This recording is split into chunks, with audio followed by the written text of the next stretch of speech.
Berikut ialah memorandum yang telah kami serahkan. Saya Muhammad Rahimi Abdul Rahim dan Tuan Haji Naha, mewakili Malaysian Task Force for Bangladesh yang terdiri daripada gabungan NGO Islam. Kami telah sebentar tadi masuk dan bertemu sendiri dengan pertamanya First Secretary kepada High Commissioner. Yang keduanya kita telah bertemu sendiri dengan High Commissioner iaitu Muhammad AKM Atikur Rahman. Dan dalam pertemuan tadi kita telah menyampaikan mesej kita, tetapi terlebih dahulu izinkan saya untuk membacakan kenyataan dan memorandum ini secara penuh. Kerana untuk makluman dan nota pada semua yang hadir pada hari ini, beliau pada mulanya enggan untuk menerima memorandum ini. Jadi saya ambil kesempatan ini untuk membacakan apakah isi kandungan memorandum ini dan mengapakah kita akan faham mereka tidak mahu menerima memorandum ini. We, the Malaysian Task Force for Bangladesh and the people of Malaysia have been closely observing the political and human rights situation in our friendly country Bangladesh. Since you came to power after a period of huge political crisis in the country, we pinned sincere hope on you and anticipated that your government would establish political stability in Bangladesh in order to ensure its continuous prosperity. However, the political developments and deterioration of human rights condition in Bangladesh since early 2009 have caused enormous concern among us about the future of democracy and people's fundamental civil rights in the country. With deep sadness, disappointed hope and passionate regret, we have observed that first, there's been a drastic and systematic curtailment of civil and democratic rights since you took office in early 2009. Opposition political party leaders and activists have been subjected to forced disappearance, murders and tortures by the police and by ruling party forces. Second, there have been continuous attacks on opposition political parties, especially on Islamic institutions and personalities. Under pretext of the so-called International Crime Tribunal, ICT, your regime has incarcerated a number of key opposition political figures, especially current and former Bangladesh Jamaati Islami leaders. One of them is now over 90 years old and has subjected them to inhuman treatment. These leaders are highly regarded by the global Muslim Ummah, including Malaysia, and the treatment of these respectable scholars and Islamic personalities is against any norms of decency in Islamic ethics. The third, the very name of the so-called International Crime Tribunal is oxymoronic. It does not follow international norms and standards, as many international bodies and human rights organizations have observed.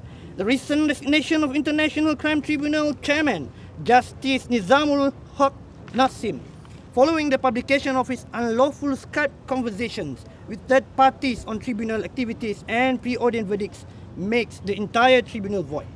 Number 4, law enforcers have denied opposition leaders and activists the legitimate democratic rights granted by the Constitution of Bangladesh. The 5th, with shock and disbelief, we have come to know your party people had beaten up to that number of opposition leaders. Dear Prime Minister, this is dedicated to Mrs. Sheikh Hasina Wajid, the Prime Minister of Bangladesh. These are worrying development in Bangladesh. As a friendly nation of Bangladesh, we the Malaysians most sincerely urge you to take effective measures immediately to stop all political repressions, to restore fundamental human rights of all citizens, and to free all detained Jamaati Shibir leaders without any further delay. You and your party's reputation in the international world in general, and in Malaysia in particular, have already suffered serious blows because of these undemocratic and inhuman practices. We are demanding, therefore, to release immediately all unjustly detained opposition leaders and activists. Secondly, stop human rights violation in the country. Third, stop harassing, arbitrarily arresting and unjustly detaining Jamaati Islami and opposition leaders at any levels. 4, abolish the so-called International Crime Tribunal, whose very existence is politically motivated. And finally, to restore constitutionally guaranteed civil rights of all Bangladeshis. Endorsed by all the coalition of Malaysian Task Force for Bangladesh. Now I would like to hand over to my colleague, Mr. Naha, to explain what had happened inside. Okay, Assalamualaikum warahmatullahi wabarakatuh. Cakap Melayu okey ya? So kita telah bertemu dengan High Commissioner itu sendiri dan telah menyatakan bantahan kita. Sebenarnya rakyat Malaysia kurang mengikuti perkembangan di Bangladesh ini. Apa yang berlaku ialah pimpinan Jamaat Islami ini semasa zaman pemerintahan Syekh Khalidah, mereka adalah sebahagian daripada kerajaan. Okey, Jamaat Islami, kerajaan apa dipanggil? Kerajaan paduan atau kerajaan gabungan.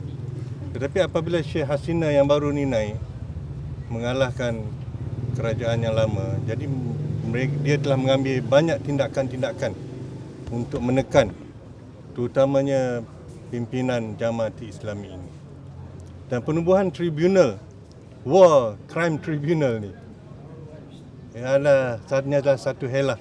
Dia menggunakan bahawa tuduhan-tuduhan bahawa pada zaman perang antara Pakistan, masa itu Pakistan Timur dan Pakistan Barat kan, sekarang Pakistan dan Bangladesh, mereka menggunakan bahawa mereka ini adalah mereka yang telah pun rape, yang telah pun rape atau bahasa merokok dan melakukan berbagai jenayah, dan mereka ini diadili di bawah satu tribunal yang dipanggil War Crime Tribunal. Okey, jadi ini semua helah bagaimana pemerintah sekular yang baru ini, Syekh Hasina ini adalah pemerintah sekular. Berbeza dengan yang sebelum ni, dia ada lebih banyak unsur Islamik. Okey, tapi bila pemerintah sekular baru yang naik ini, dia seperti biasalah, di mana-mana pun pemerintah sekular ini akan menekan aktivis-aktivis Islami dan aktivis-aktivis dari parti Islam termasuk Jamaat Islami ini. Ini berlaku di mana-mana dan inilah fenomena yang sama yang berlaku di sini. Jadi bila kita masuk di dalam tadi, embassinya saya ingat sangat tidak berdiplomasi. Tak mengajak kami duduk sambil berdiri dan bertengkar dengan kami. Saya ingat saya dah pergi beberapa embassy, biasanya mereka dilatih untuk bertindak secara diplomasi lah. Tapi dia bertengkar dengan kami. Dia kata, you don't know what is happening in Bangladesh. Dan kita kata, no, we are from the Islamic movement. We have our networking with our brothers throughout the world, including Bangladesh. Dan especially Abi mempunyai hubungan yang baik dengan Jamaat Islami Bangladesh ini. Jadi dia menafikan bahawa mereka ni semua war criminal dan dia looking for justice. So kita telah serahkan ini dan kita dapati yang perkembangan terbaru yang terdapat dalam memorandum ini bagaimana ketua chief of the War Crime Tribunal ini dah bocor Skype dia, perbincangannya komplot dengan pihak ketiga, bagaimana mereka dah plan apa yang dijatuhkan hukuman. Antara hukuman yang paling teruk maksimumnya adalah hukum gantung sebab War Crime Tribunal. Sebab itu kita berhimpun pada hari ini, sepatutnya hukumannya jatuh pada hari Ahad lepas. Sebab itu kita berhimpun hari ini supaya boleh mempengaruhi ataupun boleh mendesak kerajaan dan tribunal ni agar pertimbangkan. Tapi dengan perkembangan terbaru ini di mana chief tribunal ni dah bocor konspirasi mereka, mungkin tak jadi kot hari Ahad ni. Jadi saya beritahu mereka, kalau tidak ada apa tindakan yang positif, kita akan datang dengan bilangan yang lebih ramai. Kita tahu rakyat Malaysia tak berapa faham isu ni. Dan kita pun ambil masa yang sangat singkat untuk mobilize. Dan saya cadangkan insya-Allah gabungan ini kita boleh buat roadshow di beberapa tempat untuk menyedarkan rakyat Malaysia dan memberi tekanan.